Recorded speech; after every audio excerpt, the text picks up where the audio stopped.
Hello everyone, welcome level to clever. நானுங்க பிரகாஷ். இன்றைக்கி இந்த வீடியோவில் ஒரு லேட்டஸ்ட் அப்டேட் தான் பார்க்க போகிறோம்.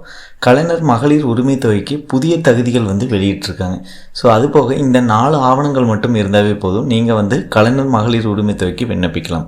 அதுபோக யாரெல்லாம் விண்ணப்பிக்கலாம், எப்போ இருந்து விண்ணப்பிக்கிறது அப்படிங்கிற எல்லா டீட்டெயில்ஸும் இந்த வீடியோவில் நம்ம தெரிஞ்சுக்க போகிறோம்.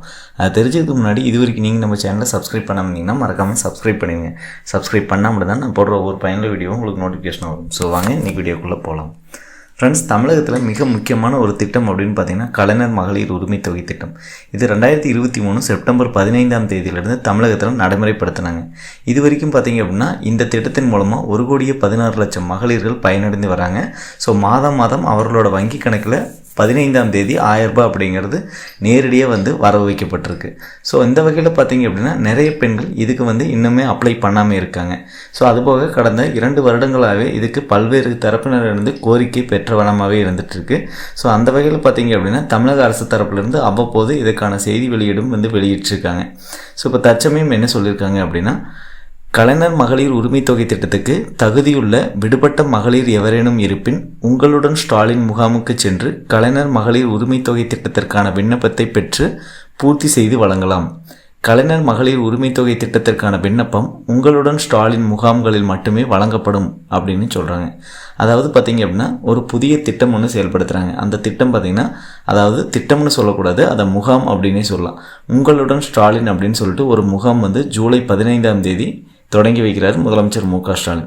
அந்த முகாம் மூலம் தான் பார்த்தீங்க அப்படின்னா நீங்கள் கலைஞர் மகளிர் உரிமை தொகை திட்டத்திற்கான விண்ணப்பத்தை நீங்கள் ஃபில் பண்ணி கொடுக்க முடியும் அப்படின்னு சொல்லியிருக்காங்க. ஸோ அது போக பார்த்தீங்க அப்படின்னா கலைஞர் மகளிர் உரிமை தொகைக்கு தகுதியுள்ள விடுபட்ட மகளிர்கள் அனைவரும் பார்த்தீங்க அப்படின்னா இந்த முகாம்களில் விண்ணப்பம் அளிக்கலாம் அப்படின்னு சொல்லியிருக்காங்க. ஸோ மேலும் பார்த்தீங்க அப்படின்னா இந்த கலைஞர் மகளிர் உரிமை தொகை மட்டும் அல்லாமல் ஸோ உங்களுடன் ஸ்டாலின் அப்படிங்கிற இந்த திட்டத்தின் மூலமாக 43 சேவைகள் உங்களால் பெற முடியும் அப்படின்னு சொல்லியிருக்காங்க. அதற்காக லேட்டஸ்ட் அப்டேட் கொண்டு வந்திருக்காங்க.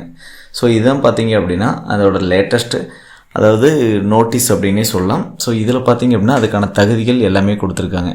ஸோ நகராட்சி நிர்வாகம் மற்றும் குடிநீர் வழங்கல் துறை, அதுக்கான தகுதிகள் என்ன, சமூக நலன் மற்றும் மகளிர் உரிமைத்துறை, அதுக்கான தகுதிகள், தொழிலாளர் நலன் மற்றும் திறன் மேம்பாட்டுத்துறை, வீட்டு வசதி மற்றும் நகர்ப்புற வளர்ச்சித்துறை. ஸோ இந்த மாதிரி பல்வேறு விதமான துறைகள் இதில் பங்கீடு கொடுத்துருக்காங்க.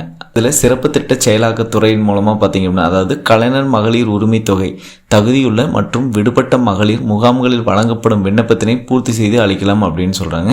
ஸோ இதுக்கான தகுதிகள் என்ன அப்படின்னு நம்ம உண்மையான பார்த்துடலாம். ஸோ 21 வயது நிரம்பிய மகளிராக இருக்க வேண்டும். ஏற்கனவே குடும்பத்தில் எவரும் கலைஞர் மகளிர் உரிமை தொகை பெறுவராக இருத்தல் கூடாதுங்கிறாங்க. குடும்ப ஆண்டு வருமானம் அப்படின்னா 2.5 லட்சத்திற்குள் இருக்க வேண்டும்.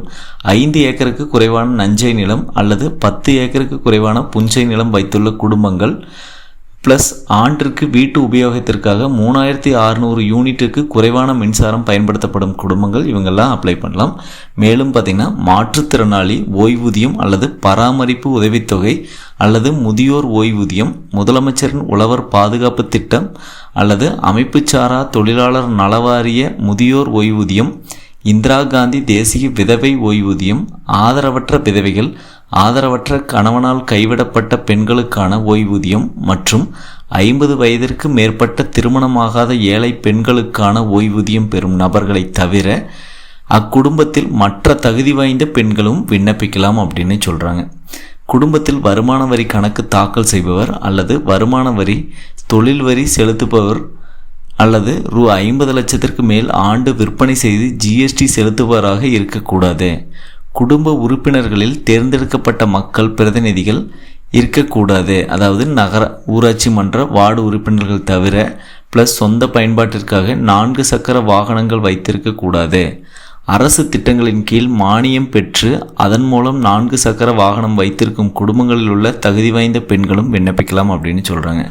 அதுபோக அரசு ஊழியர்கள் அல்லது பொதுத்துறை நிறுவனங்கள் அல்லது வங்கி ஊழியர்கள் அல்லது வாரியங்கள், உள்ளாட்சி அமைப்புகள் அல்லது கூட்டுறவு அமைப்புகளின் ஊழியர்கள் மற்றும் அவற்றின் ஓய்வூதியதாரர்களாக இருத்தல் கூடாது.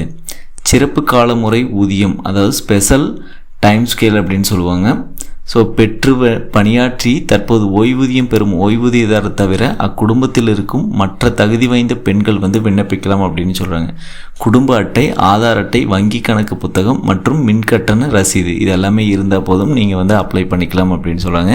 ஸோ இதுதான் பார்த்தீங்க அப்படின்னா மகளிர் உரிமை தொகை திட்டத்திற்கு தகுதியுள்ள மற்றும் விடுபட்ட மகளிர் வந்து இந்த முகாம்களில் கலந்துக்கலாம். அந்த மகளிருக்கான தகுதிகள் அப்படின்னு சொல்லிட்டு லேட்டஸ்ட்டாக வந்து இப்போ இதை அறிவிச்சிருக்காங்க. அதுபோக தேவைப்படும் ஆவணங்கள்னு பார்த்திங்கன்னா குடும்ப அட்டை, ஆதார் அட்டை, வங்கி கணக்கு மற்றும் மின்சார கட்டண ரசீது இது மட்டும் இருந்தால் போதும். ஸோ இந்த முகாம்களில் தான் நீங்கள் பார்த்தீங்க அப்படின்னா கலைஞர் மகளிர் உரிமை தொகை திட்டத்திற்கு விண்ணப்பிக்க முடியும். இதற்கான விண்ணப்பம் அப்படின்னு பார்த்தீங்கன்னா உங்கள் ஊரில் எப்போ உங்களுடன் ஸ்டாலின் அப்படிங்கிற முகாம் நடக்குதோ அங்கேயே வந்து இந்த விண்ணப்பம் விநியோகம் செய்வாங்க. அந்த விண்ணப்பத்தை நீங்கள் பூர்த்தி செய்து ஸோ அங்கேயே வந்து இதுக்கான டாக்குமெண்ட்ஸ் தேவையான ஆவணங்கள் கொடுத்துட்டு வந்தீங்க அப்படின்னா அடுத்த 45 நாட்களுக்குள்ளே உங்களுக்கு பார்த்தீங்க அப்படின்னா கலைஞர் மகளிர் உரிமை தொகை திட்டத்தில் பயனாளியாக இணைப்பாங்க தகுதிகள் இருந்தது அப்படிங்கிற பட்சத்தில். ஸோ அதுபோக இந்த திட்டத்தின் மூலமாக உங்களுடன் ஸ்டாலின் திட்டத்தின் மூலமாக வருவாய் மற்றும் பேரிடர் மேலாண்மை துறை, அதாவது பட்டா மாறுதல், பட்டா உட்பிரிவு, இணையவழி பட்டா, இந்த மாதிரி நில அளவீடு செய்து காண்பித்தல் இது எல்லாமே பார்த்திங்கன்னா நீங்கள் இதில் முகாம் மூலமாக தெரிவிக்கலாம் அப்படின்னு சொல்கிறாங்க. வாரிசு சான்று, ஜாதி சான்று, வருமான சான்று, இருப்பிடச் சான்று, ஓபிசி சர்டிஃபிகேட்டு, கணவனால் கைவிடப்பட்டது, அதுபோக முதியோர் உதவித்தொகை, விதவை உதவித்தொகை, திருமணமாகாத பெண்கள் உதவித்தொகை, ஸோ அதுக்கடுத்த மருத்துவம் மற்றும் மக்கள் நல்வாழ்வுத்துறை மூலமாக, ஸோ எரிசக்தித்துறை, அதுக்கப்புறம் கூட்டுறவு உணவு மற்றும் நுகர்வோர் பாதுகாப்புத்துறை, மாற்றுத்திறனாளி நலத்துறை, ஆதி திராவிடர் மற்றும் பழங்குடியினர் நலத்துறை, பிற்படுத்தப்பட்டவர் மற்றும் மிகவும் பிற்படுத்தப்பட்டவர், சிறுபான்மையினர் டிஎன்சி அப்படின்னு சொல்லுவோம், டினாஃபிடே கம்யூனிட்டி.